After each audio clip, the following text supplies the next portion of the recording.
With the global rise in fascism bolstered by a passive and seemingly uncaring political establishment, it is more important than ever for progressive movements to avoid the encroachment of neoliberal ideology, to stay truly radical and maintain their goal of uplifting those who are most marginalized, most threatened by structures of power. It is against this backdrop that Rafia Zakaria wrote Against White Feminism, a radically inclusive and intersectional work documenting the modern feminist movement.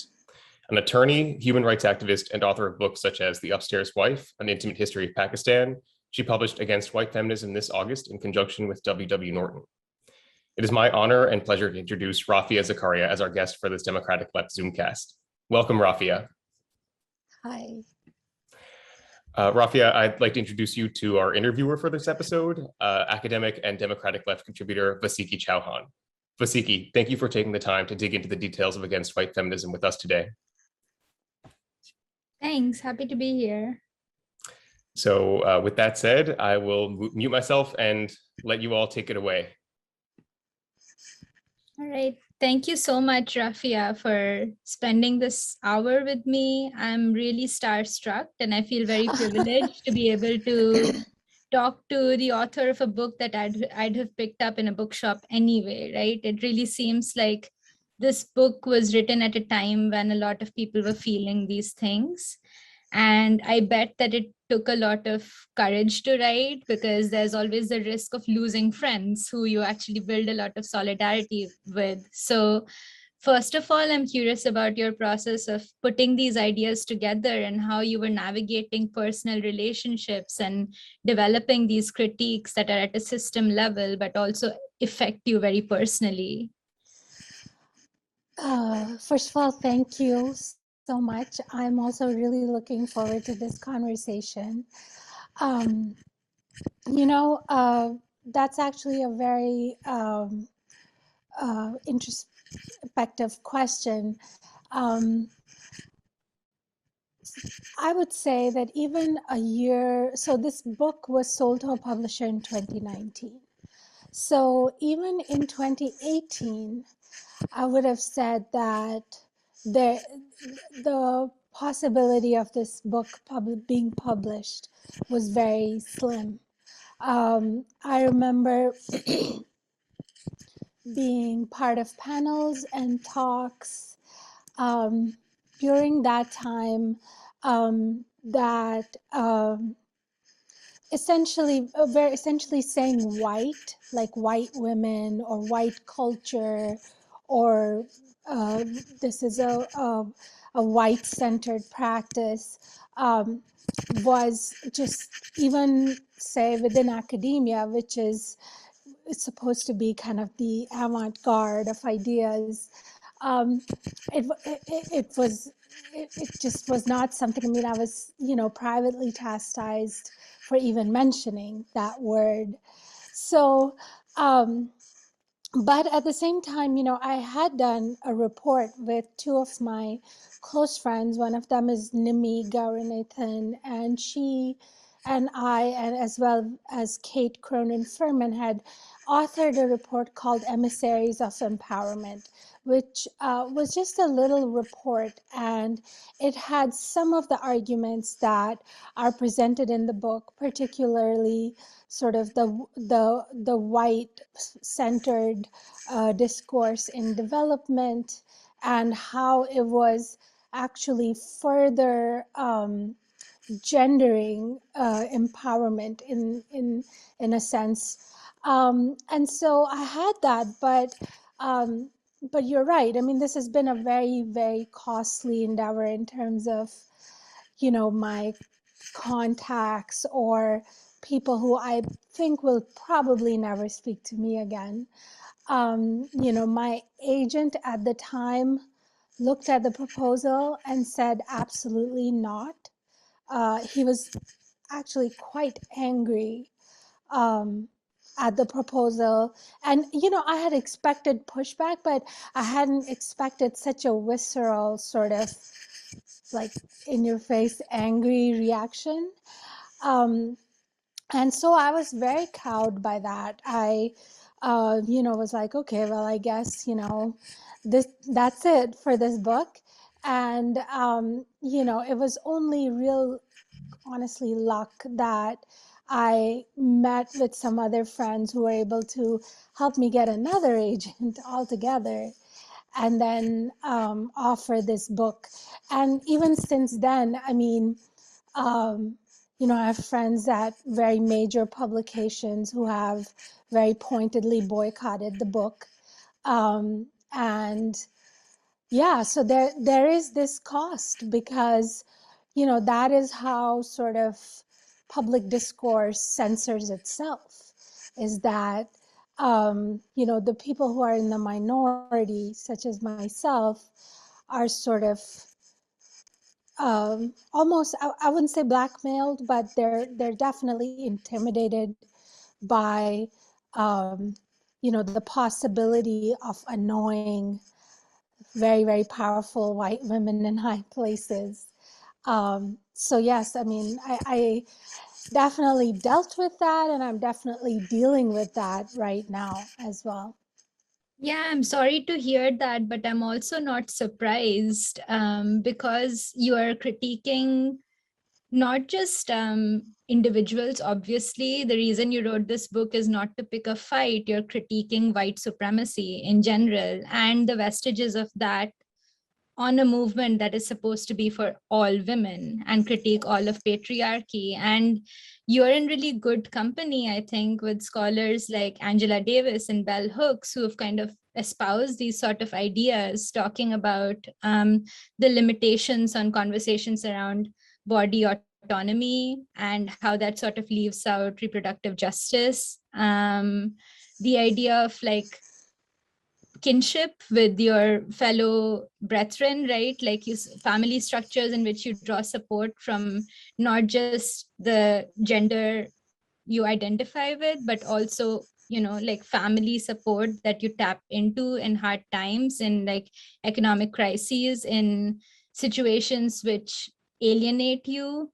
And I think this idea of rejecting that critique on the basis of what it's about in name, without opening up the book and looking at the scope of what you're really talking about, like garment factories and how those boycotts worked, and the nature of aid, financial aid going to the global south in terms of the wood stoves and the vaccinations and all of that. Like the scope of your examination is so much beyond like a petty reason to just be like, this is going to annoy some white women, right? Like it seems like such a pity for publishers to take that approach. And I'm wondering about whether some people who were willing to engage with your ideas had interesting questions about this nature of aid to the global south, and like from a non-academic perspective, like was it eye-opening for some people that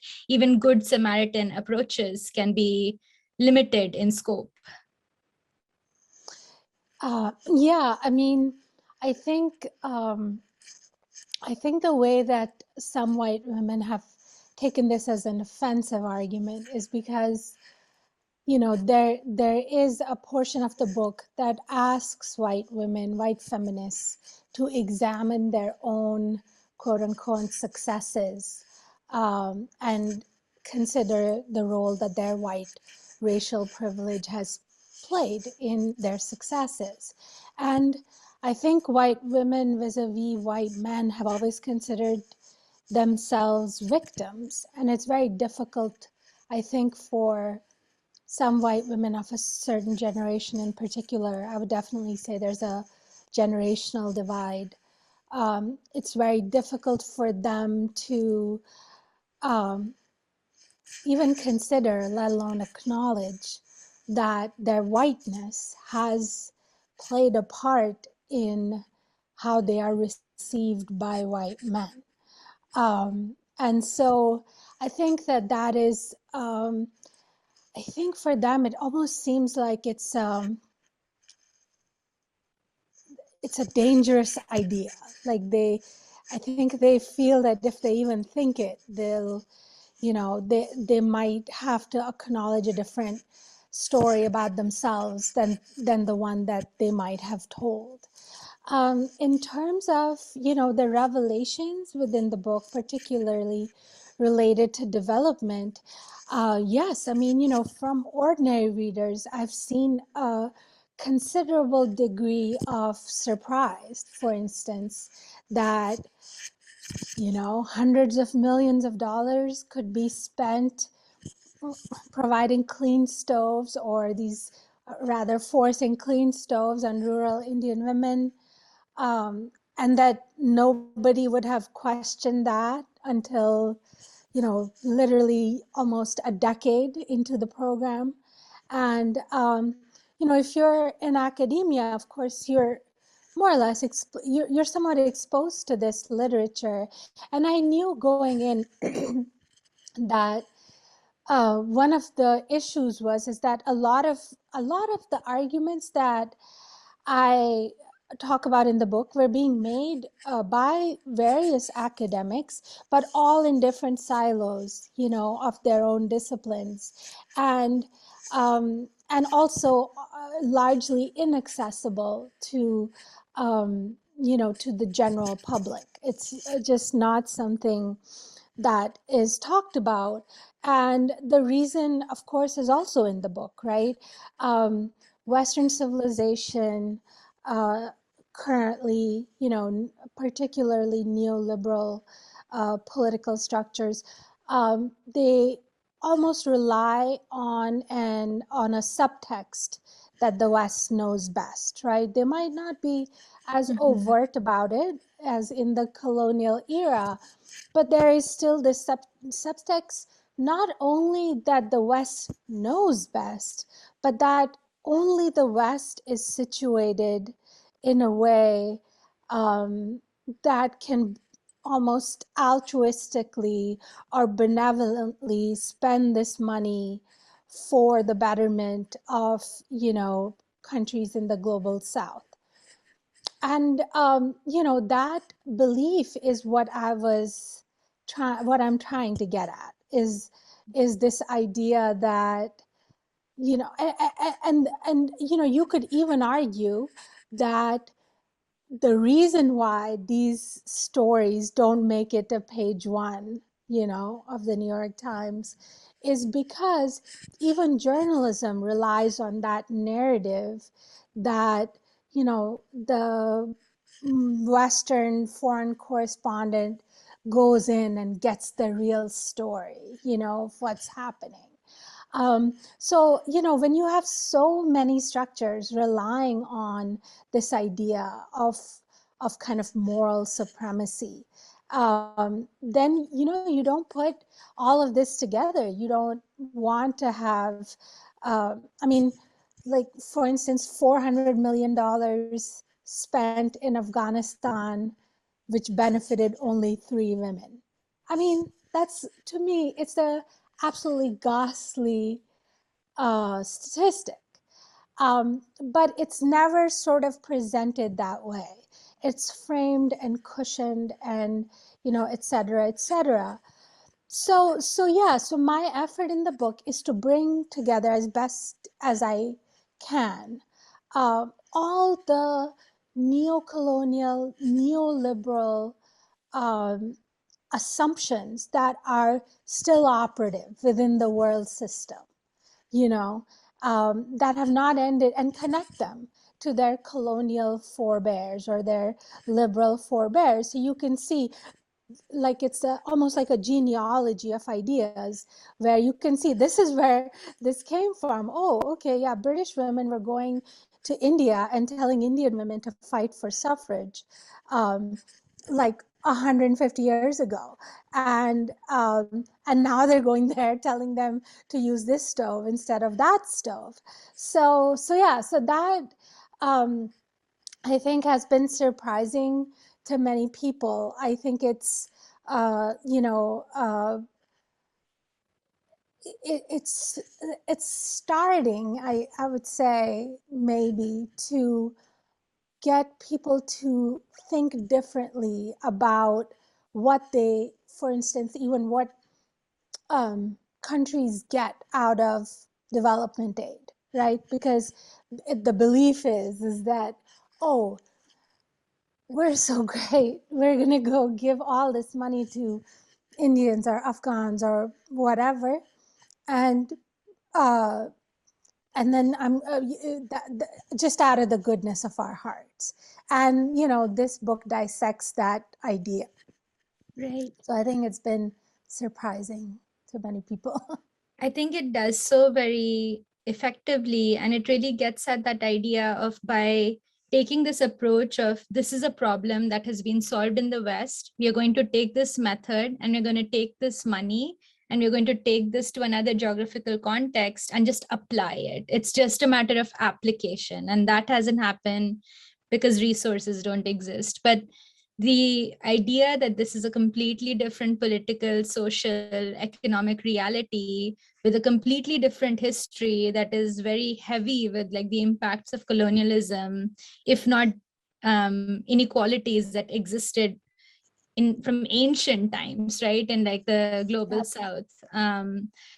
There is this assumption that it's just a problem of a certain very like clear cut nature. It's about emissions, it's about a certain disease, and it just needs one intervention and that will be enough. Whereas when money is kind of directed to efforts that are humanitarian in nature within countries where this money is coming as aid to the global South, NGOs have to meet a lot of metrics. They have to justify how that money is used. And I'm wondering, given that there is precedent locally for involving communities that are directly affected by whatever cause the financial aid is being routed to, do you have a sort of pipe dream of how people in the global South might actually be able to have ownership about the problems that these efforts are meant to address in some way, or at least bring some awareness about and shed some light on?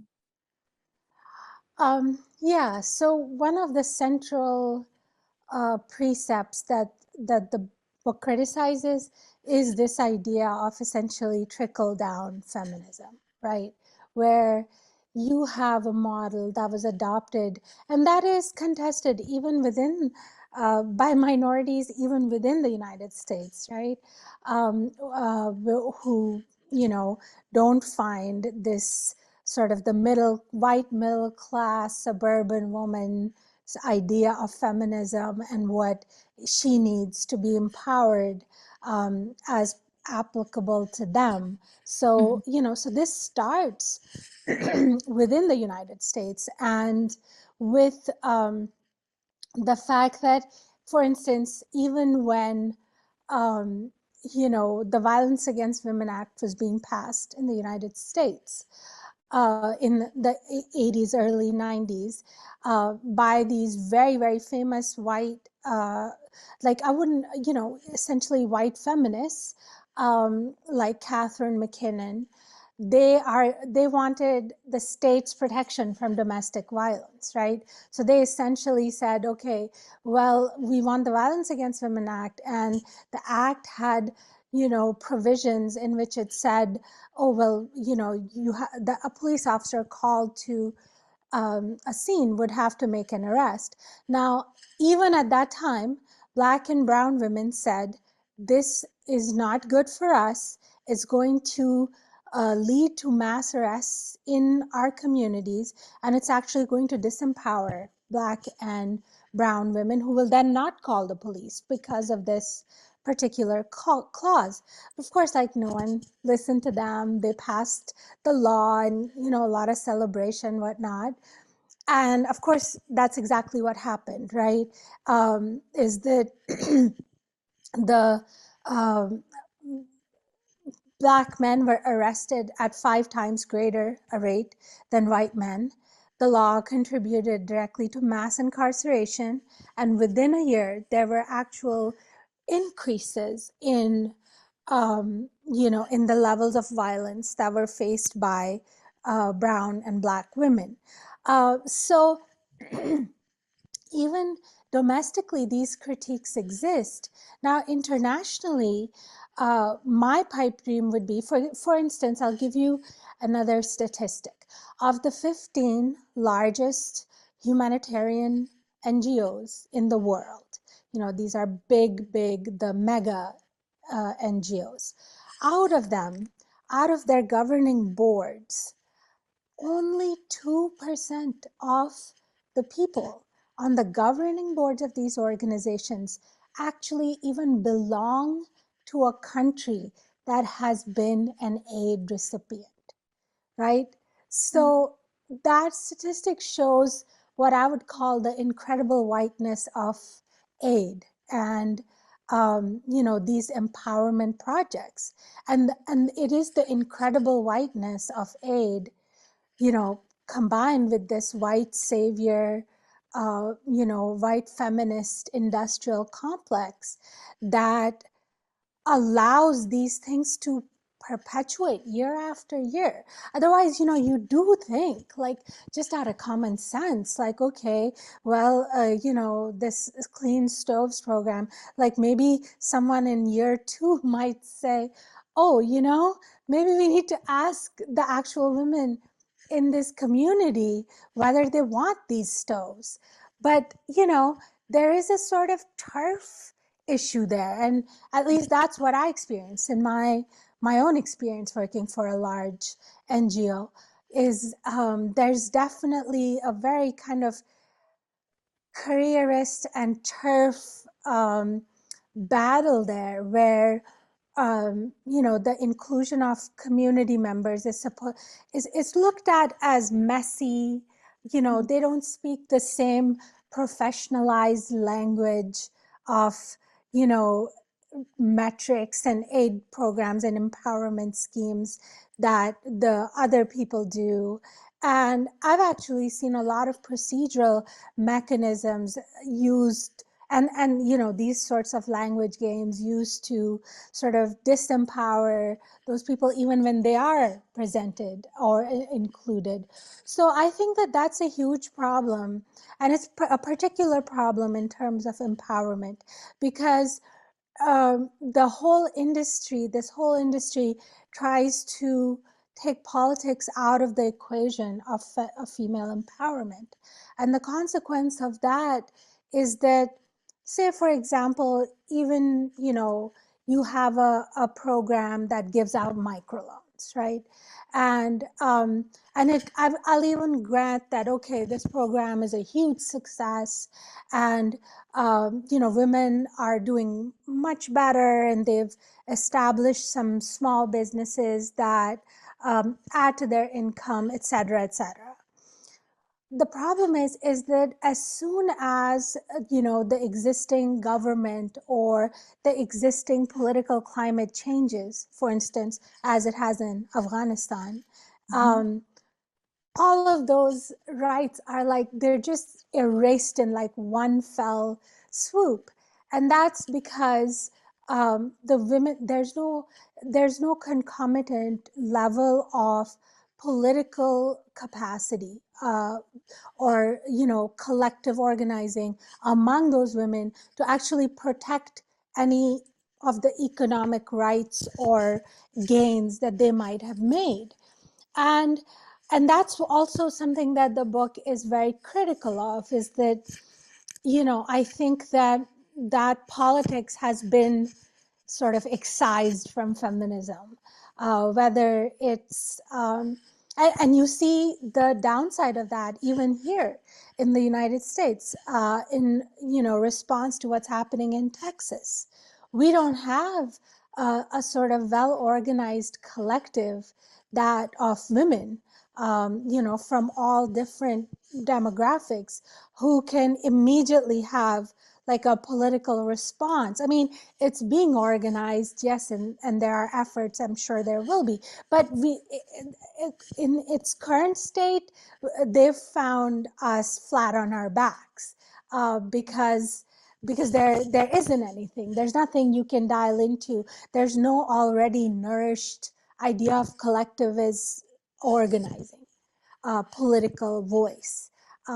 So yeah. I think the depoliticization to some extent also comes from this tendency to play nice and protect property, right? Like a lot of what you were talking about in terms of who's on a board is about ownership and control. And that is also what defines notions of safety and sets the law for violence against certain communities. And I was really hoping to ask you this question, and I'm glad that the conversation sort of naturally went in this direction. I was wondering, like there can be a lot of bad faith kind of players who will pick up this book and be like, see, even feminists think there is feminist infighting and women aren't good at organizing, right? And I was wondering, I know because I've read the book and I've seen the arguments that you've made, but I really want you to have the floor to get into this idea of moving beyond this term feminism and feeling like your entire life is about looking at empowerment or women's empowerment or liberation through that lens, but recognizing the power of being galvanized politically and worker solidarity, and not kind of constituting a critique of white supremacy to be limited to, okay, white people can act in certain ways and white feminism draws out these flavors of feminism, but recognizing how politically we are actually fighting the same battle and how gains can translate across different groups. Like I want you to like maybe give examples or talk a little bit more about instances in your book where you were able to develop that idea that if you actually get political about solidarity, about workers' rights, about feminism, about social reproduction, that there is actually a path to forming bigger coalitions than the ones that are available to us right now. Yeah, I mean, that is exactly actually, you really summed it up very well. Um, a few days ago, last week maybe, at this live event that the Guardian had, in which they were interviewing Hillary Clinton, they actually asked her about this book. And and they asked her about the divisions within feminism and how she saw them. And she gave what I would consider the classic white feminist answer, which is that, look at what's happening in Texas. We can't bother with this. We all have to come together to fight the patriarchy. And, I want to iterate that I've never disagreed with that premise that we have to fight the patriarchy. But for too long, white feminists have understood dealing with difference as a handicap, as something that detracts from, the collective strength of the feminist movement. And what I'm arguing in the book, as you said, is the exact opposite of that. What I'm trying to show is a feminism that's afraid of difference, and that's, not creating an environment where we can come together despite difference, is a feminism that's sort of increasingly irrelevant in the world and essentially on life support.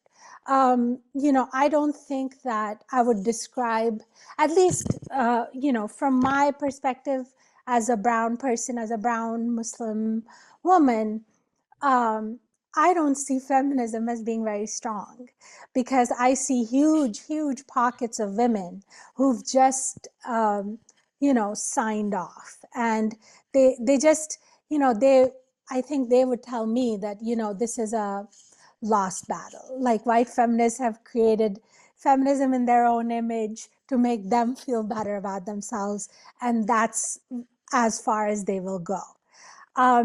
But I guess I believe that there are, especially in emerging generations, there are there are white women who are feminists, but who are not white feminists, who are not invested in whiteness, and who are actually very interested in revitalizing the discourse and the collective power of the movement. And so that's the key. I think that women, of a certain class, white women of a certain class and age and generation just cannot let go of the idea that that other people asking for representation and inclusion, and here it's very key. I mean, inclusion of the sort that we were just talking about, where they're actually on the boards. Not inclusion of the sort that, oh, I'm having this gala and I'm gonna have an Indian woman and an African woman, and and they'll be dressed in their exotic clothes, and then they'll tell their story of trauma, and then all the white women will express sympathy. And in this microcosm, you have the enactment of world dynamics, right, where Model the United policy, Nations, but for adults. right, yes, exactly, that's exactly it. Where you've put them in a certain niche where they have their role is just to tell stories of trauma, and then white women kind of come in there, and they make the policies and the priorities, and they are what I critique in the book as professional feminists, which are women who have never really themselves fought any kind of frontline feminist battle. They've been born into upper middle class white comfort in the richest country in the world, and then they went to college, and then they discovered feminism, and sort of had this quote unquote awakening, and then they started to be active against campus in campus politics. It's a very sort of usually a very stereotypical trajectory, and it wouldn't be problematic. I'm not against inclusion of those voices as well, but the problem right now is they're coming at the cost of, say, the international student, who's only her like tuition and room and board is paid, so that she has to literally count. I've been there. It's like count every dollar to see if she can, buy a nice like basic meal out that's not covered in the meal plan. And so those sorts of battles, including battles of representation in white culture, like, the black girl who is always the black girl in, classes full of white students and has to represent all the time. These are instances of they're stressful, and they are sort of kind of frontline things. Not to mention, of course, the single moms, the women who are working in low paid jobs, the women in unions. As I say, like the Women's March happened, but most of the women who should have been in it were cleaning the rooms of the women who were making who were out at the march. And so these things have to be talked about. And so, the discussion of diversity has to be more robust. But, to women like Hillary Clinton, I say that if we want a politically relevant feminism that actually has the power to um, be a kind of a bulwark or like a force that stands up to these obscurantists and people who want to ban abortion, people who want to ban all sorts of rights that are applicable to women, who don't want women of color to have any visibility, who attack them on all different fronts. I mean, um, I'm not going to argue that the alt-right and the far right are not huge political threats to our movement, but I think that it's important to clean house from the inside, and yeah. I mean, otherwise, I think that I don't know if we will even ever be talking about feminism at all in the next 10, 15 years. I mean, one thing that really comes through very strongly, and I'm curious if, it lands with you. I feel like your book is making a really strong case that white women will have to give up their careerism if they want to save feminism. And if they're not willing to do that, make space for others to share, the resources that they can avail of. Yeah, I mean, the book is definitely an argument to think of success in collective terms, Right. which, the lean in, girl boss type culture has, very effectively taken women away from that, so that they cannot imagine, say, in a work setting, how working with other women might actually make them more successful. The attitude is very much that I have to beat every other woman. However, I need to do that. And so, that kind of idea, and that's what I mean by careers. I don't mean that people shouldn't want success or they shouldn't want achievement, but I do think that to be a good feminist, I would even go to say, to be a good feminist, we owe it to ourselves and to feminism to think about revitalizing feminine collectives, rethinking sisterhood in a way that it actually yields benefits to us. And it definitely can. It used to. We relied on it for hundreds of years before we got here.